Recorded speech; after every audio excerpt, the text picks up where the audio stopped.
সুপ্রিয় শিক্ষার্থীবৃন্দু, চলশিক্ষী private programme থেকে আমি তোমাদের সঙ্গে আছি সীমান্ত। আমি আজকে তোমাদের যে বিষয়টা শেয়ার করব সেটা হচ্ছে টেন্স। তো আজকে আমার কথা না বলে একদম মেইন টপিকে চলে যাই। সেটা হচ্ছে আমরা আজকে শিখব হচ্ছে টেন্স। টেন্স শব্দের অর্থ হচ্ছে কাল। টেন্স শব্দের অর্থ হচ্ছে কাল। কিন্তু কালটা কিসের কাল? সেটা হচ্ছে আমাদের ক্রিয়ার কাল। এখন দেখো, আমরা এর আগের ভিডিওতে শিখেছিলাম হচ্ছে ক্রিয়া কি। দৈনন্দিন জীবনে আমরা যা করি, আমরা যে কাজ করি সেটা হচ্ছে আমাদের কি ক্রিয়া। এখন দেখো, টেন্স অর্থ কাল। এখন আমরা যদি এই কালটাকে, যদি ক্রিয়ার কালকে যদি আমরা ভাগ করি, সেক্ষেত্রে আমরা টেন্স পাবো কত প্রকার? 3 প্রকার। একটা হচ্ছে আমাদের প্রেজেন্ট টেন্স, একটা হচ্ছে প্রেজেন্ট, একটা হচ্ছে কি ফার্স্ট, একটা হচ্ছে future. Present tense, past tense, আর হচ্ছে কি ফিউচার টেন্স। প্রেজেন্ট টেন্স মানে কি বর্তমান কাল, পাস্ট মানে কি অতীত, আর ফিউচার অর্থ হচ্ছে কি ভবিষ্যৎ। এখন একটু ক্লিয়ার করি। তো আমরা জানি যে কি ক্রিয়ার কাল, টেন্স অর্থ কি কাল। টেন্স কত প্রকার?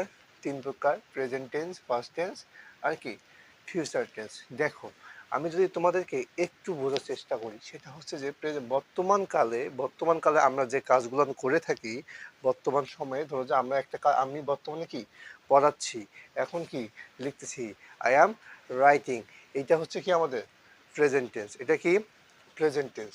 ধরো যে আমি আমি গতকালকে বাজারে গিয়েছিলাম, আমি গতকালকে বাজারে গিয়েছিলাম, তাহলে সেটা আমাদের কি পাস্ট টেন্স। আর আমি আগামীকাল স্কুলে যাব, এটা আমাদের কি ফিউচার টেন্স। একটা আমাদের বর্তমান রানিং একটা যে অবস্থা, বর্তমান সময়ের কথা বললে প্রেজেন্ট টেন্স, অতীতের কোনো ঘটনা বোঝালে সেটা হচ্ছে পাস্ট টেন্স, আর যে আমাদের ভবিষ্যতের কোনো ঘটনা বোঝায় সেটা আমাদের কি ফিউচার টেন্স।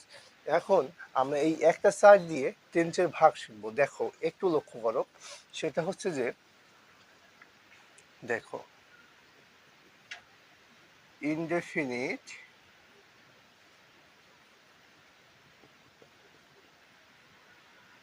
Continuous,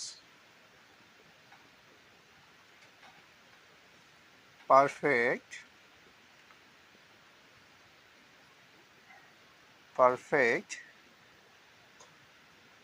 continuous. এখন দেখো, আমরা এই 3 ভাগ টেন্সটাকে আবার দেখো, প্রেজেন্ট টেন্সকে আবার আমরা ভাগ করতে পারি কত ভাগে? 4 ভাগে। কত ভাগে ভাগ করতে পারি? 4 ভাগে। দেখো, প্রথমটা কি আমাদের present indefinite, present continuous, present perfect, present perfect continuous. দেখো, তারপর ঠিক সেমভাবে দেখো, আমরা যখন পাস্ট টেন্সে যাব, পাস্ট টেন্সেরও ঠিক একইভাবে যখন আমরা যখন ভাগ করবো, তখন দেখা যাবে past indefinite, past continuous, past perfect, past perfect continuous. ঠিক একইভাবে ফিউচারে যখন যাব, future indefinite, future continuous, future perfect continuous. এখন দেখো, আমরা তো এর আগেই বলে দিলাম প্রেজেন্ট টেন্স কি, পাস্ট টেন্স কি, ফিউচার টেন্স কি। এখন দেখো, এই প্রেজেন্ট পাস্ট ফিউচারকে আমরা বাংলাতে চিনিবার উপায় বের করব। সেটা দেখো, যদি আমরা বলি, আমার সঙ্গে বলবো, তোমার ল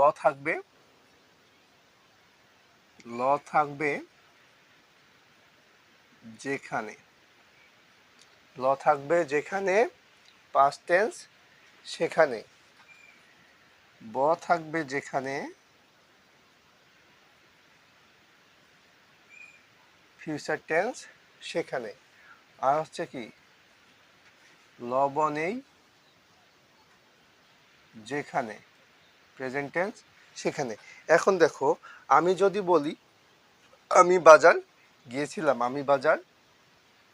গিয়েছিলাম, এখন এই বাংলা কোনো কাজ বা কোনো ক্রিয়ার শেষে যদি যদি না থাকে, তাহলে কি নেই যেখানে প্রেজেন্ট টেন্স সেখানে, থাকবে যেখানে পাস্ট টেন্স সেখানে, আর থাকবে যেখানে ফিউচার টেন্স সেখানে, আমার সঙ্গে আবার বলো, লবণ নেই যেখানে প্রেজেন্ট টেন্স সেখানে, ল থাকবে যেখানে পাস্ট টেন্স সেখানে, ব থাকবে যেখানে ফিউচার টেন্স সেখানে।